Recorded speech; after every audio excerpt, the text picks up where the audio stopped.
नमस्कार दोस्तों, पीसीएस गुरुजी में आपका स्वागत है। दोस्तों, कई बार आपने सुना होगा कि कुछ लोग कहते हैं कि हमें अमीर बनना है। अब अमीर बनना है, इसकी कोई डेफिनेशन तो है नहीं। कितना अमीर बनना है, अमीर का क्या क्राइटेरिया होता है, किसको अमीरी कहा जाता है कि ये चीज हो अमीर हो जाता है। कुछ लोगों के लिए तो 10,000 बहुत ज्यादा होते हैं, किसी के लिए तो 10 लाख रुपए भी बहुत कम होते हैं। तो अमीरी पता कैसे लगेगा कि हम अमीर हो रहे हैं, गरीब हो रहे हैं? तो इसके ऊपर कई लोगों ने बोला कि भाई ऐसा है कि अगर हम अपने इनकम देखें कि हम कितना कमा रहे हैं और हमारा खर्चा कितना हो रहा है, और प्लस थोड़ा महंगाई देख लें, तो उसके बाद हम एक आइडिया लगा सकते हैं कि हम अमीर हो रहे हैं या गरीब हो रहे हैं। और अगर हम अमीर हो रहे हैं तो कितना अमीर हो रहे हैं और कैसे अमीर हो रहे हैं। एक ये मैथमेटिकल कैलकुलेशन दी गई है अमीरी के लिए। इनकम कितना हो रहा है, एक्सपेंडिचर कितना हो रहा है। अब ये बात तो हमें समझ में आता है, सिंपल से, क्या भाई हमने 50,000 कमाया, 40,000 का हमारा एक्सपेंडिचर हुआ, 10,000 हमारी सेविंग हो गई, बहुत अच्छी बात है, हम 10,000 रुपए के हिसाब से अमीर हो रहे हैं धीरे धीरे। लेकिन जब पढ़ाई की बात आती है तो हम अजीब तरीके से पढ़ाई करते हैं। लोग कहते हैं पीसीएस बनने के लिए पढ़ना पड़ता है। अच्छी बात है, पीसीएस बनने के लिए पढ़ना पड़ता है। कितना पढ़ना पड़ता है, कितना पढ़ना पड़ता है? मतलब 5 घंटे, 10 घंटे, घंटों के हिसाब से उसको आप कैलकुलेट करोगे कि 1 किताब, 10 किताब, 15 किताब, 50 किताब, इसके हिसाब से कैलकुलेट करोगे। दोस्तों, दोनों ही तरीके जो है वो गलत है। ना घंटों के हिसाब से आप कैलकुलेट कर सकते हो, ना आप किताबों के हिसाब से कैलकुलेट कर सकते हो। आपको सफलता मिलेगी कि नहीं मिलेगी, ये एक अलग तरीके से कैलकुलेशन किया जाता है। आप ये नहीं बोल सकते कि 5 घंटे रोज पढ़ लो तो बन जाओगे पीसीएस, क्योंकि 10 किताबें पढ़ लोगे तो बन जाओगे पीसीएस। नहीं, ऐसा नहीं होता है। आपको एक सिस्टम बनाना पड़ेगा जहां से आप ये देख पाओगे कि जो आप मेहनत कर रहे हो वो मेहनत नंबर में कन्वर्ट हो रही है कि नहीं हो रही है। जितनी आप मेहनत कर रहे हो वो क्या नंबर में कन्वर्ट हो रही है कि नहीं हो रही है। अगर हम उसका एक ग्राफ बना लें तो हमें पता लग जाएगा कि हमारी मेहनत है वो सही डायरेक्शन में है या नहीं है। नहीं तो होता क्या है कि लोग बड़ी बड़ी कोचिंग ज्वाइन करते हैं, सालों साल मेहनत करते हैं, उसके बावजूद भी प्री तक का एग्जाम क्रैक नहीं कर पाते हैं। वहीं दूसरी तरफ कुछ लोग ऐसे होते हैं जो कुछ समय के लिए पढ़ाई करते हैं, बड़े सही डायरेक्शन में, सही कैलकुलेशन से पढ़ाई करते हैं और देखते ही देखते बहुत जल्दी सफल हो जाते हैं। आज इस वीडियो में हम यही देखेंगे कि वो कौन सा मेथड आप इस्तेमाल करो, वो कौन सा तरीका आप इस्तेमाल करो जिससे आपको पता लग जाए कि आपकी मेहनत क्या सही डायरेक्शन में हो रही है या गलत डायरेक्शन में हो रही है।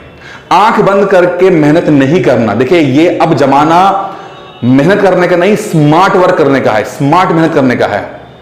और आप कर सकते हो, ऐसे कोई रॉकेट साइंस नहीं है, बहुत सिंपल सी बातें हैं समझने के लिए। आज इस वीडियो में हम देखेंगे। देखिए, जो ये मैंने लिखा है कि जो चीज आप नाप नहीं सकते वो आप सुधार भी नहीं सकते। जो चीज आप नाप नहीं सकते उसमें सुधार नहीं हो सकता। जैसे मैंने उदाहरण दिया कि अमीर बनना है, तो अमीरी की कोई परिभाषा नहीं है ना। क्या अमीर, कैसे अमीर होता है? तो हमने देखा कि नहीं, अगर हमारे खर्चे से ज्यादा इनकम हो रही है तो हम अमीरी की तरफ जा रहे हैं। कुछ ऐसा ही हमारे इस कॉन्सेप्ट में है। हमें अपनी मेहनत को नापना पड़ेगा कि हम जो मेहनत कर रहे हैं वो सही मेहनत हो रही है कि नहीं हो रही है। अब वो कैसे होगा आपको मैं बताता हूं। यहां पर देखिए, अभी क्या होता है, अभी जो जितना भी मैंने आप लोगों को देखा है पढ़ते हुए, आप लोग क्या करते हो, आप लोग किताबें खरीद लेते हो, ठीक है, जो भी स्टैंडर्ड बुक्स हैं। देखिए, एक बात समझ लीजिए, सफल व्यक्ति और असफल व्यक्ति, यानी सफल कैंडिडेट और असफल कैंडिडेट की बुक लिस्ट में बहुत फर्क नहीं होता। लगभग वही किताबें सब लोग पढ़ रहे हैं। वही लक्ष्मीकांत है, वही परीक्षा वाणी है, वही घटना चक्र है, सब लोग वही किताबें पढ़ रहे हैं। फिर कुछ लोग सफल हो रहे हैं, कुछ लोग असफल क्यों हो रहे हैं, वो समझने वाली बात है। तो किताबें फैक्टर नहीं है और ना टाइम फैक्टर है। कुछ लोग, सभी लोग 3-4 घंटे पढ़ रहे हैं। अगर मैं कहूँ कि 15 महीने 2 साल का एक टाइम लेके चलते हैं तो लगभग 2 साल अगर आपको पढ़ना पड़ेगा तो आप मान के चलो कि 4-5 घंटे से ज्यादा आप पर डे नहीं पढ़ सकते। सभी लोग 3-4-5 घंटे पढ़ते हैं। ऐसा वो सब जब आप सेलेक्ट हो जाओगे तब आप बोलोगे कि हाँ मैंने 20 घंटे पढ़े थे, लेकिन वो प्रैक्टिकल नहीं होता है। अमूमन 4-5 घंटे से ज्यादा कोई पढ़ नहीं पाता है। तो किताबें और जो टाइम है वो कांस्टेंट है, वो ज्यादा फर्क नहीं है। फिर सफलता असफलता कैसे होती है? देखिए, आपने कोई टॉपिक पढ़ा, मान लीजिए टॉपिक आपने कोई पढ़ लिया। सबसे पहला चीज होता है कि आप उस टॉपिक के अंदर अंडरस्टैंडिंग जो है आपकी सही होनी चाहिए, यानी कि आपको कॉन्सेप्ट क्लियर होना चाहिए। पहली चीज समझिए, अब ये कॉन्सेप्ट जो क्लियर होगा ना, वो जो कॉन्सेप्ट है, अब या तो आप किताब से खुद ही पढ़ लो, आपने किताब पढ़ लिया या कोई वीडियो देख लिया, जो भी है कुछ भी करके आपने खुद ही कर लिया, बट कॉन्सेप्ट क्लियर होना बहुत जरूरी है। पहला स्टेप देखिए यही है, स्टेप नंबर 1 यही है कि भाई जो है आप किसी टॉपिक को पहले तो आप अंडरस्टैंड कर ले जाओ, चाहे किताब के माध्यम से, चाहे वीडियो के माध्यम से, या कोई कोचिंग वगैरह के आपने ज्वाइन कर रखी है तो उस टॉपिक वो कोचिंग ने जो वीडियो बना रखा है या टीचर ने समझा रखा है वो पढ़ लो आप। फर्स्ट स्टेप तो देखिए यही है कि आपको वो चीजें अंडरस्टैंड हो जानी चाहिए, ठीक है। अब वो चीज हमें कितनी समझ में आई है ये कैसे पता लगेगा? क्या जितना हमें एग्जाम क्रैक करने के लिए मेहनत या कॉन्सेप्ट क्लियर होना चाहिए, क्या उतना क्लियर हुआ है? जैसे किसी ने कहा कि एक टॉपिक पढ़ा दिया, जैसे मैंने लेट सपोज प्रियम्बल पढ़ाया, आपने किताब से प्रियम्बल पढ़ लिया, प्रस्तावना पढ़ लिया। अब जो आपने कहा कि किसी ने पूछा कि आप क्या वो आपको समझ में आ गया? आपने कहा हाँ भाई समझ में आ गया, समझ में आ गया, बट क्या वो एग्जाम क्रैक करने लायक समझ में आया है? समझ में तो आया है, बट क्या वो एग्जाम क्रैक करने लायक समझ में आया है? ये कैसे पता लगेगा? इसके लिए क्या है, आपको एक तरीका अपनाना पड़ेगा जिसके अंदर आपको टेस्ट देना पड़ेगा। मैं हमेशा कहता हूं कि टेस्ट के हिसाब से अपना मेजरमेंट करनी पड़ेगी कि आपके नंबर कैसे आ रहे हैं। यानी कि आपने कॉन्सेप्ट क्लियर किया, ठीक है, उसके बाद दूसरा टॉपिक आता है वो है PYQ, यानी कि प्रीवियस ईयर क्वेश्चन, जो कि आप घटना चक्र से पढ़ सकते हो, शिल्पी के भी है, ठीक है। लेकिन पहला टॉपिक आपने कॉन्सेप्ट क्लियर किया, उसके बाद आपने जो पिछले साल क्वेश्चंस आए थे उनको लगा लिया, जिससे कि आपको रेंज पता लग गई कि भैया ये रेंज होती है, इस रेंज से बाहर नहीं जाऊंगा। 80% सवाल जो है वो इसी रेंज में आ रहे हैं। आपने कहा कि हाँ भाई कॉन्सेप्ट क्लियर है, 80% सवाल आ रहे हैं, 1-2 सवाल तो दाएं बाएं आ जाते, कोई दिक्कत नहीं है। अब नए क्वेश्चंस पढ़ने पड़ेंगे या कुछ जो संभावना जिसकी इन क्वेश्चंस की आने की समय वो करना पड़ेगा, तो उसके लिए आपको टेस्ट देना पड़ेगा। और जब टेस्ट आप दोगे, अब टेस्ट अच्छा होता क्या है, लोग पहला स्टेप पे ही फंस जाते हैं कि भाई हाँ भाई हमें प्रियम्बल समझ में आ गया। कुछ लोग ऐसे होते हैं जो घटना चक्र पे पहुंचते हैं, ठीक है। बहुत कम लोग ऐसे होते हैं जो कि टेस्ट पे पहुंचते हैं, और बहुत ही कम ऐसे होते हैं जो इन टेस्ट को मेजर करते हैं, यानी नापते हैं कि जो वो टेस्ट दे रहे हैं उसमें उनका प्रोग्रेस कितना हो रहा है, क्या परफॉर्म कर पा रहे हैं, कितने नंबर आ रहे हैं। तो बहुत कम ऐसे लोग होते हैं जो कॉन्सेप्ट क्लियर कर पाते हैं, उससे भी कम लोग वो होते हैं जो घटना चक्र या PYQ पढ़ पाते हैं, उससे भी कम लोग होते हैं जो टेस्ट दे पाते हैं, और बहुत कम लोग ऐसे होते हैं जो अपने टेस्ट को मेजर कर पाते हैं। यही कारण है कि 0.01% से ज्यादा लोग कभी पीसीएस बन नहीं पाते, क्योंकि एक सिस्टम फॉलो ही नहीं कर पाते हैं, ठीक है। आपके लिए ये सभी चरण इंपॉर्टेंट हैं, और इसको कैसे करना है, सबसे जो इंपॉर्टेंट जो अभी हम डिस्कस कर रहे हैं कि आपको मेजर करना बहुत जरूरी है। कैसे मेजर करना है, देखिए ये देखिए सिस्टम है, ये टेस्ट 2 के माध्यम से मैंने हमारे जो स्टूडेंट्स हैं उनका मैंने आपको एक समझाने के लिए यहां बताया हुआ है। ये मैंने इसको अपने YouTube चैनल के ऊपर शेयर भी किया था कि टेस्ट नंबर 1 में क्या क्या परफॉर्मेंस रही है एक एक व्यक्ति की। इसे बहुत सारे लोग हैं, इसमें थोड़ा सा लिया मैंने, हर एक व्यक्ति की परफॉर्मेंस को देखना पड़ता है। जब आप एक एक व्यक्ति की परफॉर्मेंस देखते हो तब समझ में आता है कि परफॉर्मेंस कहां जा रहा है, किस डायरेक्शन में जा रहा है। अब जैसे इनके कम नंबर है, दूसरे में ज्यादा बढ़ गए, तो क्या परफॉर्मेंस हो रही है। मैंने सबको बोला हुआ है कि आपको पर्सनली 70% के ऊपर अपने आप को रखना है, यानी हर टेस्ट में, चाहे वो 10 क्वेश्चन का सब टेस्ट हो, चाहे 100 क्वेश्चन या 150 क्वेश्चन का हो, 70% आपको टारगेट लेकर चलना है कि मेरे हर टेस्ट में 70% नंबर आने चाहिए। ये मैंने हर स्टूडेंट को बता रखा है कि 70% नंबर आने ही चाहिए।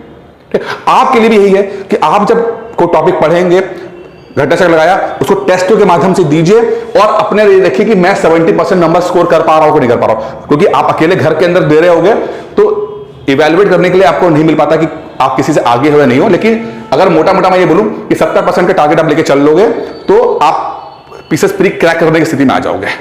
ये है मेजरमेंट। आप चीजों को मेजर कर रहे हो, नाप रहे हो कि आप जो मेहनत कर रहे हो वो क्या सही मेहनत हो रही है, कम मेहनत हो रही है, ज्यादा मेहनत हो रही है, कैसी मेहनत हो रही है।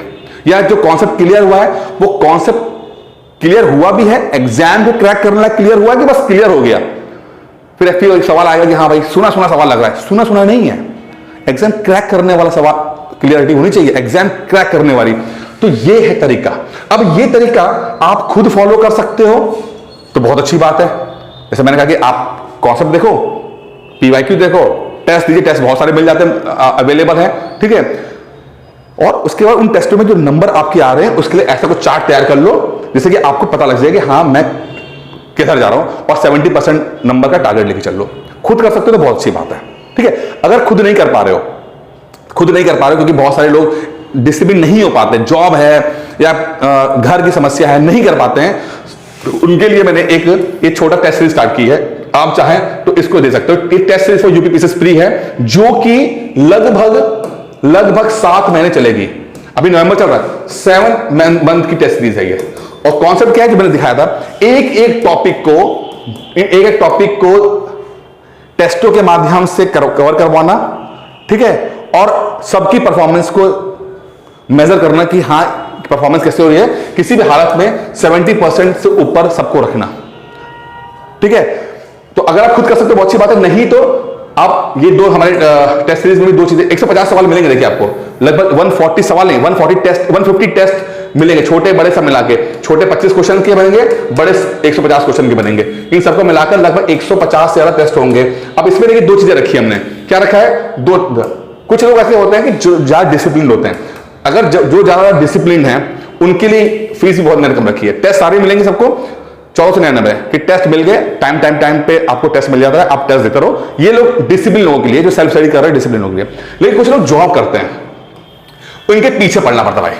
ये लोग क्या होते हैं, पैसे देते हैं लेकिन टेस्ट नहीं देते, कोर्स ज्वाइन कर लेते हैं, लेक्चर नहीं लगाते। तो ऐसे लोगों के पीछे पड़ना पड़ता है, पीछे माना कि फोन करके हेलो भाई टेस्ट दीजिए, मैसेज कर रहे हैं, पीछे पड़ के। तो मेरा ये रहता है कि पीछे पड़ेंगे तो पीछे पड़ के तो लोग यार अपनी EMI दे देते हैं। अगर वो डिफॉल्टर बनते, कोई लोन का उनका वो डिफॉल्ट रहता तो कुछ अगर 10 कॉल दिन में जाती है तो वो झग मार के दे देते हैं। तो झग मार के जब आप अपना EMI चुका सकते हो तो क्या टेस्ट नहीं सकते? तो पीछे पड़ना पड़ता, इसीलिए ये पीछे पड़ने वाला है। इसमें एक कॉलर जो है पीछे पढ़ के आपको देगा, इसमें टेस्ट प्लस गारंटी का रहेगा। इसकी फिर थोड़ी सी बढ़ा दी, 1499 कर दी है, और बहुत अच्छी चीज है। टेस्ट दोनों के एक ही आएंगे, बट इसमें पीछे पढ़ के दिया जाएगा। इसमें यह उम्मीद की जाएगी कि आपको खुद डिसिप्लिन हो और खुद या मेहनत कर पा रहे हो, ठीक है। तो पहला स्टेप ये है कि अगर आप खुद कर सकते हो खुद कर लो, नहीं कर पा रहे हो तो मैं आपको टेस्ट सीरीज दे रहा हूं, इसके माध्यम से करो। थोड़ा बहुत पैसा खर्चा कर सकते हो यार, ऐसे देखिए टाइम और मनी का ना थोड़ा सा आप समझो कि आप जो 1500 रुपए बचाने की सोच रहे हो ना, ऐसा तो नहीं है कि 1 साल का नुकसान हो जाए, वो ज्यादा बड़ा लॉस है। देखिए हर व्यक्ति की अपनी अलग प्रिपरेशन होती है, तो आपकी प्रिपरेशन किस डायरेक्शन में, क्या आपको कि डायरेक्शन सही है, क्या अब लगा सफलता मिल पा रही है आपको? अगर सफलता मिल पा रही है तो आपको किसी की जरूरत नहीं है, खुद ही कर लो सब कुछ। लेकिन अगर आपको लगता है कि आप कमजोर पढ़ रहे हो कॉन्सेप्ट वाइज, डिसिप्लिन होने के वाइज या टेस्ट के वाइज, तो थोड़ा खर्चा करो अपने ऊपर यार। आप लोग ये एक बार का पिज्जा का पैसा आ जाता है, ज्यादा नहीं है, इतना भी खर्चा नहीं कर पा रहे हो तो फिर आप लोग सीरियस नहीं हो, खुद पढ़ भी नहीं पाते हो, पैसा दे भी नहीं पाते हो, तो फिर आप क्या कर रहे हो? बिना मतलब कि आप भीड़ बढ़ा रहे हो, क्या कर रहे हो? फिर आप खाली फर्जी का यूट्यूब देखोगे, फर्जी का आप पहले 5 लाख लोग फॉर्म भरा करते थे, अब 7 लाख लोग फॉर्म भरने लगे हैं, तो 2 लाख जो एक्स्ट्रा फालतू के हैं आप उसी में से हो। न खुद पढ़ सकते हो न खर्चा कर सकते हो, तो फालतू के लोग होते हैं। बुरा लग रहा था लेकिन क्या करूं, सच्चाई यही है, ठीक है। तो फिलहाल ये है, खुद कर लीजिए तो अच्छी बात है, नहीं तो अगर आपको हमारी सेवाएं चाहिए तो थोड़ा चार्ज देना पड़ेगा। इसके लिए आप 9919521555 पे कॉल करके आप इस टेस्ट सीरीज को ज्वाइन कर सकते हैं। बाकी कोई समस्या, किसी तरह की कोई प्रॉब्लम हो, आप इसी नंबर पर कॉल करके मुझसे बात भी कर सकते हैं, या कमेंट बॉक्स में लिख दीजिएगा, मैं आपके सवालों का जवाब वहीं दे दूंगा। बाकी दोस्तों इस तरह के वीडियो और बनाए जाएंगे जिससे कि आपको अपनी प्रिपरेशन में हेल्प मिल सके। कोर्स तो अलग बात हो गई है, लेकिन जो ये बातें मैंने बताई हैं प्लीज इसे फॉलो कीजिएगा। ये सब मैंने अपने पर्सनली अपने इस्तेमाल की हैं, ये सब मैं आपको बता रहा हूं जिससे कि आप बहुत कम समय में सफल हो पाओगे। दोस्तों इस वीडियो में इतना ही था, उम्मीद करता हूं वीडियो पसंद आया होगा। धन्यवाद।